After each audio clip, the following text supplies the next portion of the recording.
Well, you know, the conventional way to start a woodworking project is to go down to the home center or the hardwood outlet and pick up materials that are all ready to use.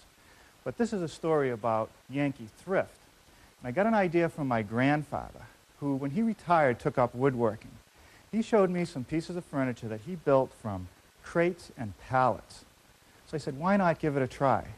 So the first thing I did was head down to the local warehouse where all these pallets are stacked up out back and they just want to get rid of them. So they'll give them away. Brought them back to the shop. Now I did need one critical tool, this planer. It's a surface planer. It has a heavy wheel with a couple long knives that will clean the surface of the boards up and make them nice and smooth. Now undoubtedly when you plane that kind of wood, there's grit in it, and even if you remove the nails, you're going to have some damage to the knives. So you have to replace the set, as I did this morning. But be careful. I nicked my finger doing that job. Now over here is the prototype coffee table. It took 5 pallets, and I ended up with a little red oak, some white oak, and even some poplar, which makes up the frame. Boy, I'll tell you, that was a workout. There were a lot of nails in the pallets that I took apart, 4 in all, which yielded this much oak anyway. There was some pine that I didn't bother with. Here I've got some thick pieces which I'll use for the legs and the frame. And here I have some thinner pieces that run from about 3/4 down to about 3/8, which I'll use for the field of the top and of the ends. Now the idea is to clean all this wood up.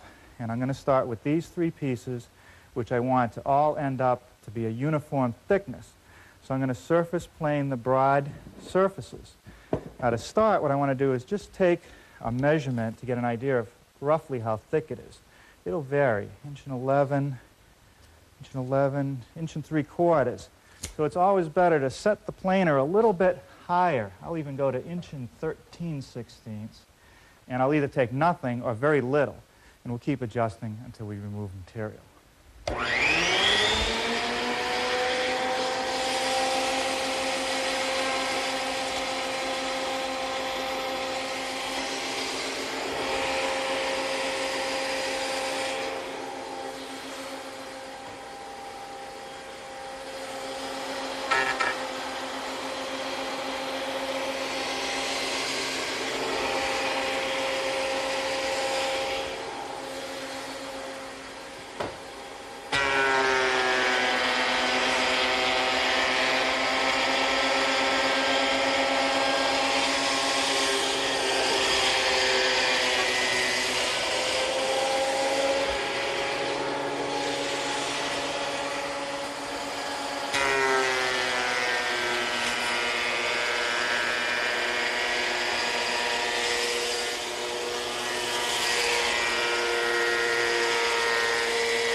Okay, now that's the thick pieces. That's not bad-looking stuff. Now the next group is a whole series of boards that looks like they'll plane down to about 5/8 of an inch. The process is exactly the same.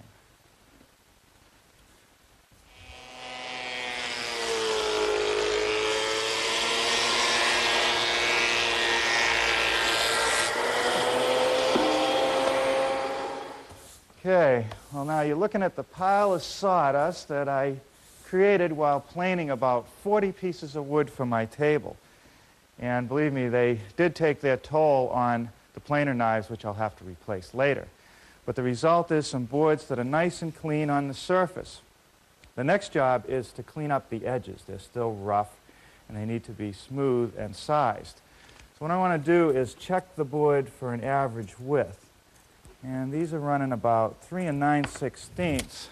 So I think I'll set the saw at 3 1/2, just to remove a little bit from one edge, and I'll move the fence and clean the other side.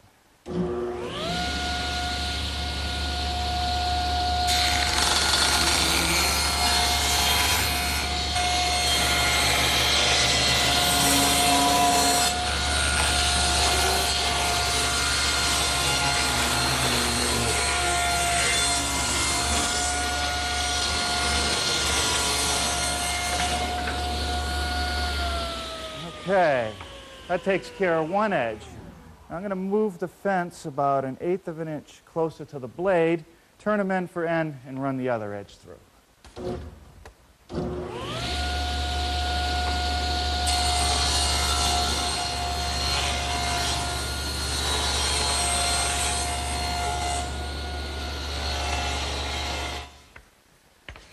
with all my stock rough milled and sorted, I'm now ready to start building the coffee table. The first thing I want to do is take a couple of these thick pieces and make some legs. 4 of them 15 inches long.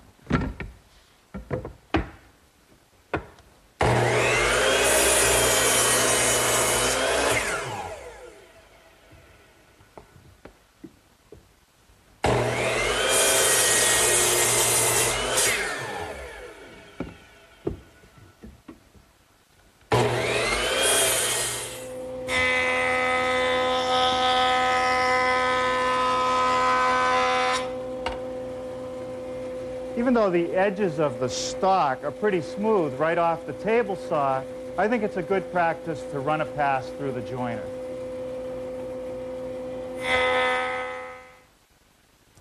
Now I've taken my 4 leg blanks and clamped them together and laid out the top edge for a rabbet, which will allow the top rail to sit flush. And down at the bottom, I've laid out for a dado for the lower rail. I've also put my stacked dado head cutter in the radial arm saw and carefully adjusted the height so that it'll remove about 9/16 of an inch of material. It'll take several passes.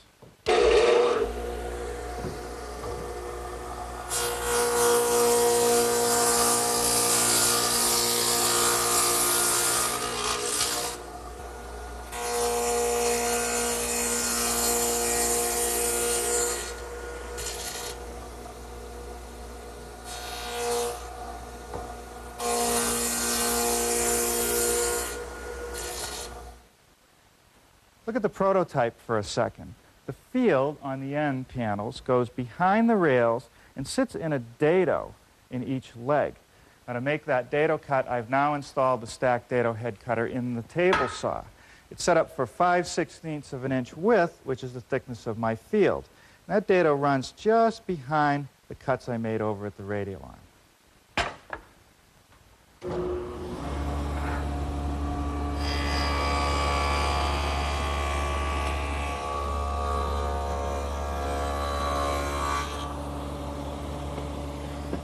Now we're ready to start assembling the end frames. A little bit of glue, and the rails just get slipped and held flush with the edge. The bottom. And up at the top. And I'll fasten it in place using a couple 1¼ inch nails at each location.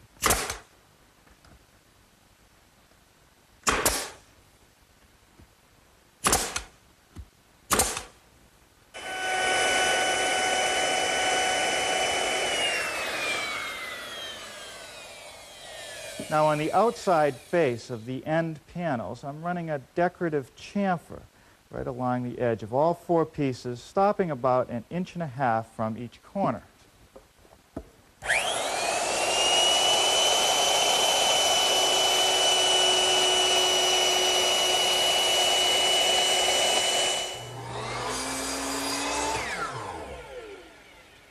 Now using my miter box, which I've set up at a 45-degree angle, I'm cutting pieces of stock that are 5/16 inch thick, they're about 1 3/8 wide, to make the field for the end panel. And for now, I'm just going to set the pieces loosely in place.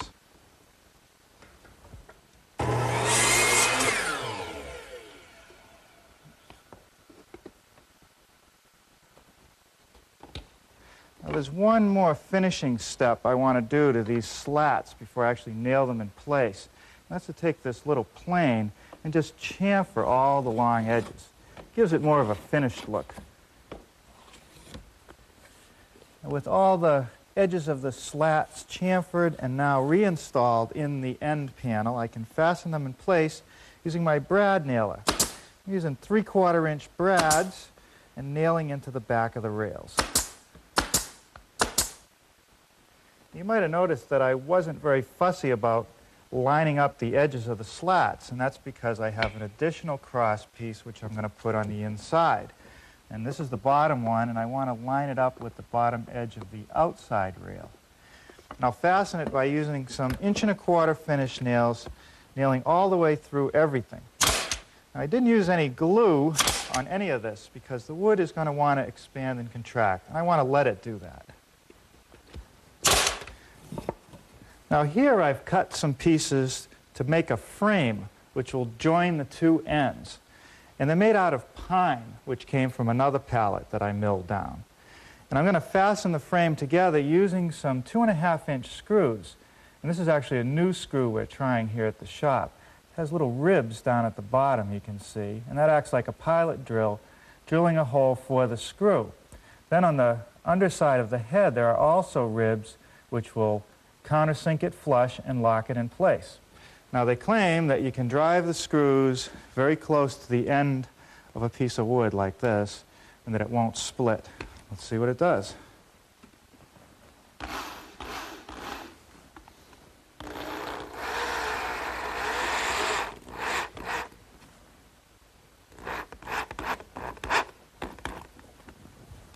Pretty good.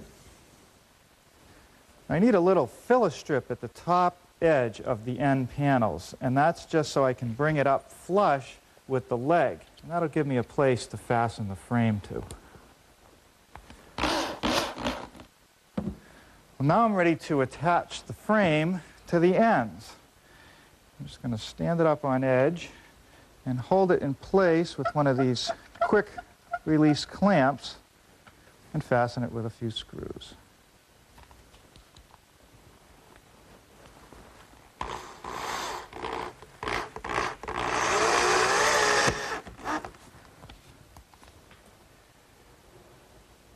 To provide a good base for the field of the top and to really give the table a lot of strength, I'm going to glue and nail a piece of 1/2-inch plywood to the frame and to the ends.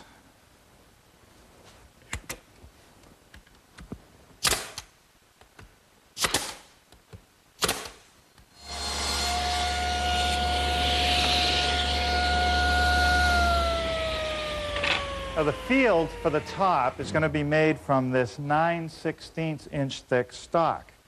I don't want to use the boards at this full 3 1/8" width because the quality of this lumber and the moisture that's in it, it's going to cup very easily. By ripping it in half, I make a much narrower piece which is less likely to cup, and if it does, it'll show a lot less.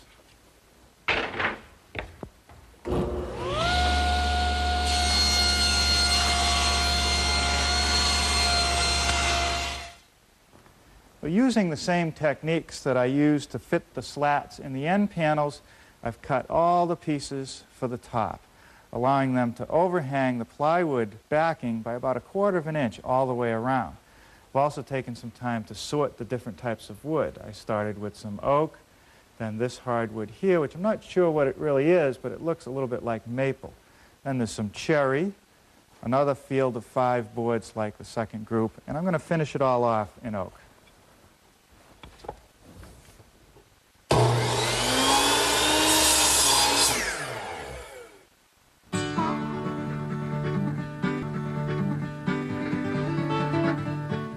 I'm flipping over these slats because I want to apply a coat of sanding sealer to the underside. The reason for that is because I won't be able to do that once they're in the right position on top of this plywood base. By sealing both sides of all this wood in the finished product, I'm less likely to get cupping and curling. Now this is a water-based sanding sealer. And what it really does is seals the pores of the wood and makes it easier to sand. This sealer dries pretty fast. It'll only take about 10 or 15 minutes for it to become completely dry. Well, now I'm ready to start working on the perimeter that'll go all the way around the top edge of the table. And for that, I've got 4 boards that I picked out at the very beginning, the best pieces I could find.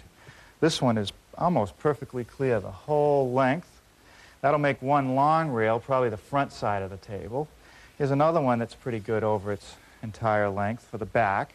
And then these 2 pieces, maybe I can get one end rail out of this section and another one out of here. First thing to do is to rip them, and I want to be at about 3 1/16 inches.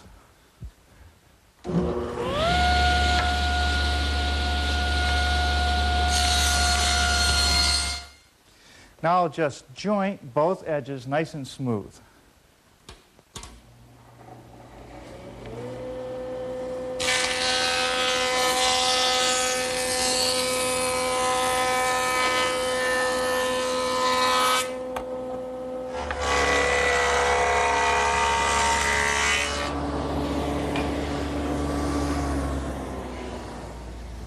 Well, now I can show you why I left all the top slats stick over the side 1/4 of an inch.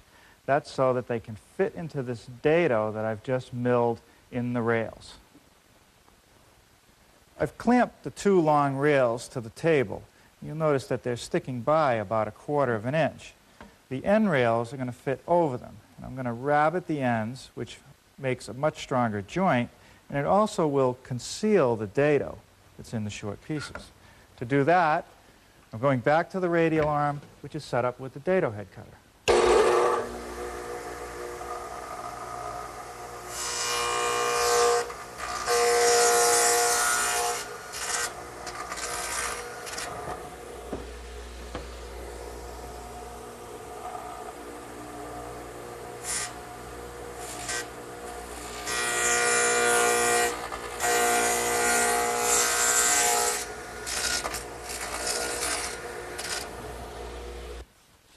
It's also not a bad idea to put a coat of sanding sealer on the inside of the rails.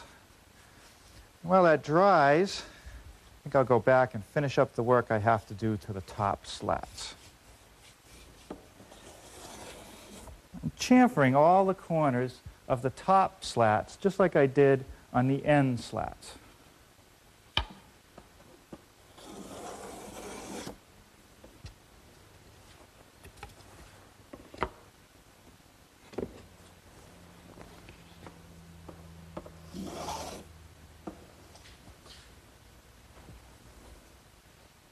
All right, now we can start finishing the assembly of the top.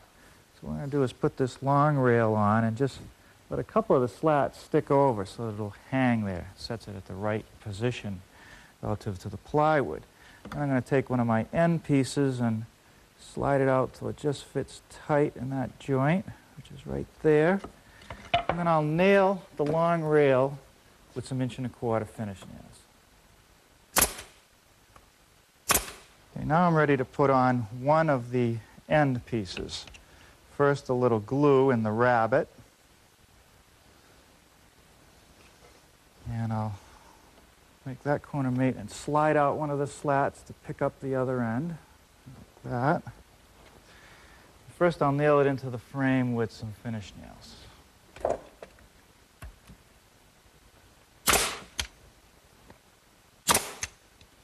Okay, now I'm going to switch to my brad nailer, which I've installed 1-inch brads in. I'm going to use those to nail through the corner.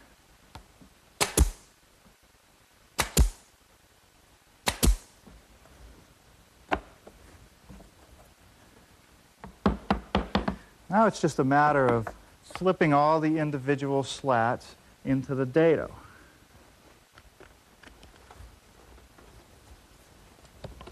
The thing that I like best about this system is that there's no need for any nails in the top surface, which would show and have to be filled in later.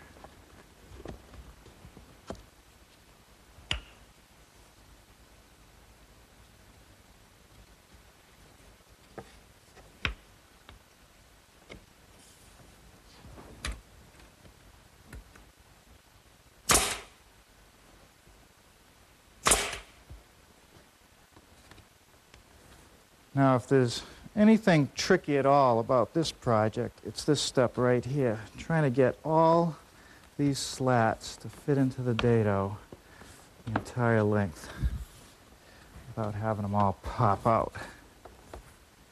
Now that I've got 5 or 6 of the boards into the dado, I'm going to put a clamp on one end here to keep them from popping out on me again, and continue working my way down.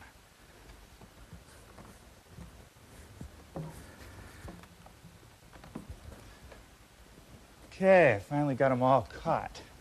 Now I can nail the rail in place.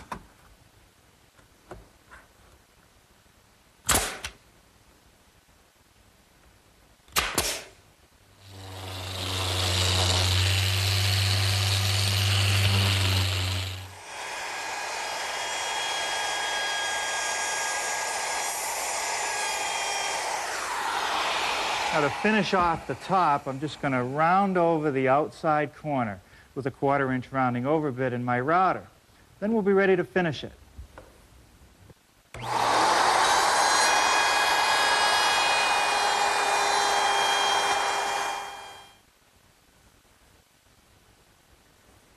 Well, after thoroughly vacuuming the coffee table back in the shop, I've brought it into our paint room, which is a nice area to have because I can store all my paint and it's pretty much a dust-free environment. And one thing that I like to do before I put any finish on a piece is give it one more wipe down with a tack cloth like this. It's just a cheesecloth that's been impregnated with a solution that makes it tacky. And that will lift any of the dust remaining on the piece.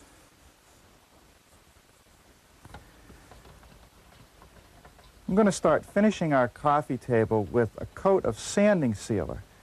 I want to make sure that I give it a good thorough mixing in the can. But I don't want to paint from the can. I don't think that's a good practice. First of all, when I dip my brush in to get paint, I have no place to tap off the excess. So then I'm likely to scrape it across the edge, filling the groove, which means when I go to seal the can, it's not going to seal tightly, and eventually it'll spill right over down the side. It's just kind of a messy idea. So what I like to do is actually use a separate paint bucket and pour in just about enough material to do the project.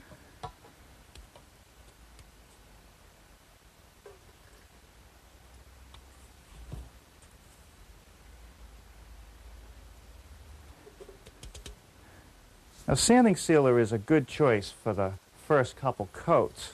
It dries quickly. More importantly, it seals the pores of the wood. And once it's sanded, it gives you a very smooth surface to apply the final coat. Now, you'll notice that I'm giving a coat to everything, inside and out.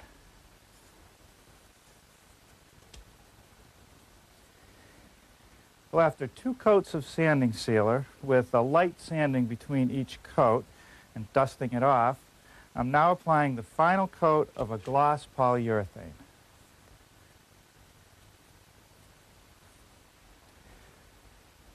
For the finishing touch, a piece of 1/4-inch plate glass to protect the top. You know, I don't know what it is about this coffee table. Maybe we all have a little bit of Yankee thrift in us, but all the visitors who come through the shop want to know more about how I made it.